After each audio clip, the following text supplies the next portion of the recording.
பொய் பொய் பொய் சொன்னது எல்லாமே பொய் அப்படின்னு இப்போ ஜட்ஜே கோபமாகி ரோகிணியை திட்டுற அளவுக்கான ஒரு ட்விஸ்ட்டுக்கு வரதுக்கு முன்னாடி இப்போ வந்து வீட்டில் இருந்து கிளம்பும் பொழுதே இப்போ வந்து மனோஜ் கிட்டக்க விஜயா சொல்ல ஆரம்பிக்கிறாங்க. இந்த பாருடா மனோஜ், அங்கே போய் வந்து எதையுமே உளராமல் கரெக்டாக போய் பேசிடுறா. இதில் வேற இந்த பத்திரம் விஷயம் வேற எனக்கு பயமாகவே இருக்குடா. இந்த பத்திரத்தை வேற தூக்கிட்டு வந்துட்டோம். இங்கே ஒரே ஏகப்பட்ட பிரச்சனை ஓடிட்டு இருக்கு. நீ வந்து அங்கே போய் எனக்கு இன்னும் ஒரு பெரிய தலைவலியை மட்டும் கொடுத்துடாத. இல்லை அப்படின்னா நீ வாயை மூடிட்டு கூட இரு, எதையாச்சும் ஓலரி சேம் சைட் கோல் போட்டு விட்றாத அப்படின்னு சொல்ல, சரிம்மா சரிம்மா சரிம்மா, அன்னைக்கு தான் ஏதோ குழம்பிட்டேன், திருப்பிலாம் நான் குழம்ப மாட்டேம்மா அப்படின்னு வந்து சொல்லிட்டு இருக்காங்க. சொல்லி எல்லாம் கிளம்பி போயிட்டு இருக்கா. கிளம்பி போயிட்டு இருக்கும் பொழுதே தான் வந்து பார்த்தீங்க அப்படின்னா வந்து இப்போ ரோகிணி வந்து நான் ஹியரிங் போகிறதுக்கு ரெடி ஆகிட்டாங்க. அவங்க அம்மா வந்து நான் வேணா வரட்டுமா அடி கூட அப்படின்னா, அதெல்லாம் ஒன்றும் வேணாமா, நான் பார்த்துக்கிறேன்.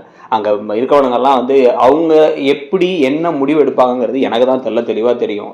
என் அத்தை அதுக்கப்புறமா வந்து மனோஜ் 2 பேருமே வந்து இந்த விஷயத்துக்கெல்லாம் சரிப்பட்டு வர மாட்டாங்க. இந்த கேஸே ஒன்றும் இல்லாமல் பண்ணி அவங்களுக்கு பயம் காட்டுறதான் என்னோட வேலையே. இப்போ அதுக்கு எல்லா ஆதாரமும் என் கையில் இருக்குது. இன்னைக்கு ஒன்று டிவோர்ஸ் கேஸ் கட் ஆகுது, இல்லை அப்படின்னா வந்து என் அத்தை உள்ளார போகிறாங்க, அதுக்கு ஏற்ற மாதிரி ஒரு சம்பவத்தை நான் பண்ண போகிறேன் அப்படின்னு கிளம்பி போக, தேவையில்லாமல் ஏதாச்சும் பண்ணி உன்னை ரொம்ப வெறுத்துற போகிறாங்கடி அப்படின்னு ஒன்று. அவங்க எப்போ நான் பணக்காரி இல்லைன்னு தெரிஞ்சிச்சோ அப்பவே என்ன வெறுக்க ஆரம்பிச்சிட்டாங்க. என் மூலமா ஏதாவது ஆதாயம் வருமானு பார்த்தாங்க. இப்போ அதுவும் இல்லை அப்படிங்கறனால வந்து விட்டு வச்சிருக்காங்க.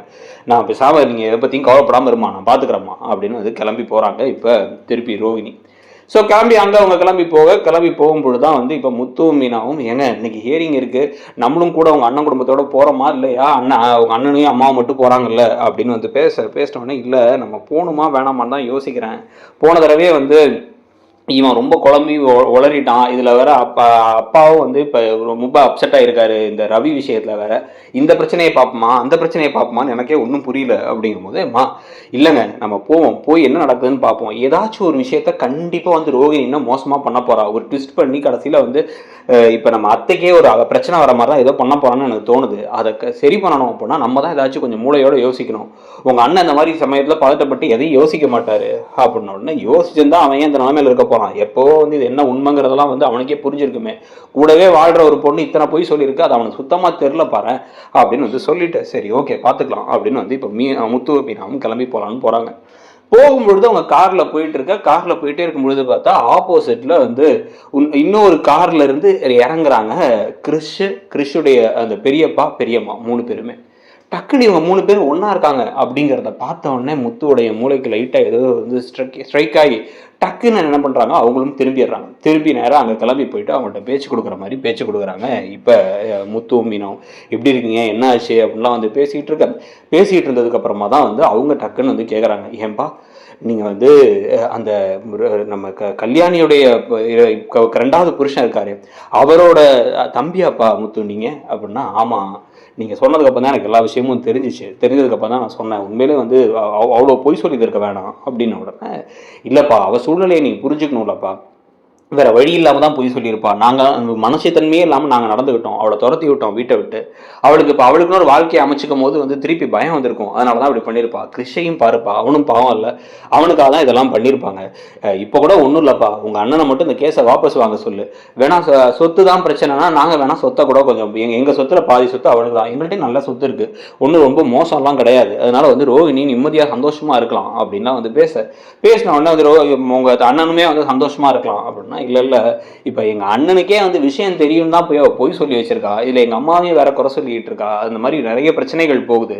அப்படிங்கும் போது அவள் தன்னை காப்பாற்றிக்கிறதுக்காக எல்லாம் பண்ணுறாங்கப்பா. பொய்யா இருந்தாலும் பேசுறது வந்து வேற வழி இல்லைங்கிறதுக்காக தானே பேசுகிறாங்க. ஏன் இப்போ கிறிஷிக்கே தெரியும் அதெல்லாம் பொய் தான்ட்டு, ஆனாலும் வந்து வேற என்ன பண்ணுறது, சின்ன பையன் முன்னாடி பொய் சொல்ல வேண்டிய சுச்சுவேஷன் தானே. அப்படிங்கும் போது, ஏன்டா கிறிஷ் நீயாச்சும் வந்து அவங்க தான் அம்மான்னு சொல்லியிருக்கலாம்ல அப்படின்னா, இல்லை எங்கள் அம்மா யார்கிட்டையும் சொல்ல வேணான்னு சொன்னாங்க, என் பாட்டியும் அதுதான் சொன்னாங்க. மனோஜ் டேடி மனசில் எப்படியா இடம் பிடிக்கணும், அவருக்கு வந்து உன்னை பிடிச்சதுக்கப்புறமா அவர்கிட்ட வந்து நீ தான் அவர் என் பிள்ளைங்கிறத சொல்லிக்கலான்னு அம்மா என்கிட்ட 2-3 தடவை சொன்னாங்க. அதுக்கு தான் படம்லாம் வரைஞ்சு கூட காமிச்சாங்க, கொடுத்தாங்க, அதெல்லாம் நான் கொண்டு போய் கொடுத்தேன். அவரும் கொஞ்சம் கொஞ்சமாக என்கிட்ட பாசமாக இருக்க மாதிரி தான் இருந்துச்சு. ஆனால் இப்போ கடைசியில் நாங்கள் அந்த வீட்டுக்கே வர முடியல, நாங்கள் அந்த வீட்டுக்கு வரலாமா, எல்லா உண்மையும் தான் தெரிஞ்சிருச்சுல்ல, மனோஜ் டேடிகிட்ட கூட நான் கூட பேசுகிறேன், நான் தான் வந்து இவங்களோட பையன் அப்படின்லாம் சொல்லி பேசுகிறேன். அப்படிங்கும் பொழுது, சரி விடுறா பார்த்துக்கலாம் அப்படின்னு வந்து இப்போ முத்துவும் மீனாவும் வந்து, சரி ஓகே நீங்கள் கிளம்புங்க அப்படின்னு சொல்லிட்டு கிளம்பிடுறாங்க. கிளம்பி இப்போ வந்து அவங்க வந்துகிட்டு இருக்கும் பொழுதே வந்து பார்த்தா இங்கே கொஞ்சம் லேட் ஆகிடுது. உள்ளார பார்த்தா ஹியரிங்கே ஆரம்பிச்சிருது. ஆரம்பிச்சு உள்ளார வந்து இதை பாருங்க, என் பையன் வந்து அன்னைக்கு குழம்பி பேசிட்டான், உண்மை என்னன்னு சொல்லுங்க அப்படின்னு கிருஷ்ணாட்ட வந்து இந்த லாயர் கிட்ட சொல்ல உடனே இந்த கிருஷ்ணாவும் வேணும்னே அது மேலே போய் திருப்பி அதே கேள்விகளை கேட்குறாங்க. இவங்க ரோகிணிங்கிறவங்க தான் கல்யாணிங்கிறது உனக்கு தெரியுமாப்பா அப்படிங்க. எனக்கு தெரியாது மேடம், எனக்கு நிஜமாவே தெரியாது.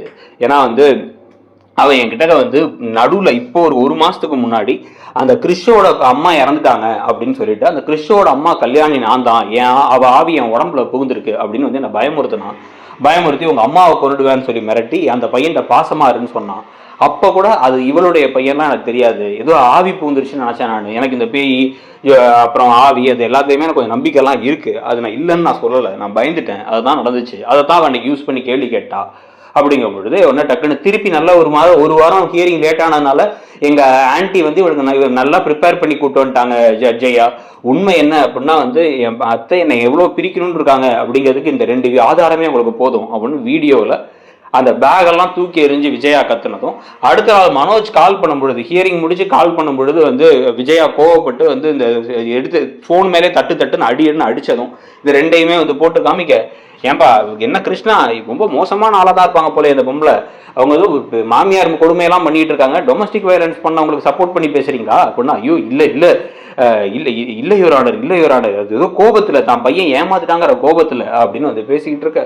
அவங்கள்ட்ட மட்டும்தான் ஆதாரம் இருக்கா, எங்கள்கிட்ட ஆதாரம் இருக்குங்கிறாங்க முத்து. தம்பி அங்கிருந்தெல்லாம் பேசக்கூடாதுப்பா, ஏதாவது விட்னஸ் ஸ்டாண்டுக்கு வா அப்படின்னா ஒன்று அவங்க 2 பேரும் திருப்பி முத்துவும் மீனா விட்னஸ் ஸ்டாண்டுக்கு வந்துட்டு நாங்களும் வீடியோ ஆதாரம் வச்சிருக்கோம் அப்படிங்கிறாங்க. அந்த வீடியோ ஆதாரத்தை போட்டு பார்த்தா அந்த வீடியோவில் வந்து இப்போ இந்த வாசல்ல வெளில நின்று பேசிக்கிட்டு இருந்த அந்த கிறிஷோட பெரியம்மா இதெல்லாம் பேசுறதெல்லாம் ஃபுல்லாக வந்து வீடியோவே எடுத்துட்டாரு முத்து.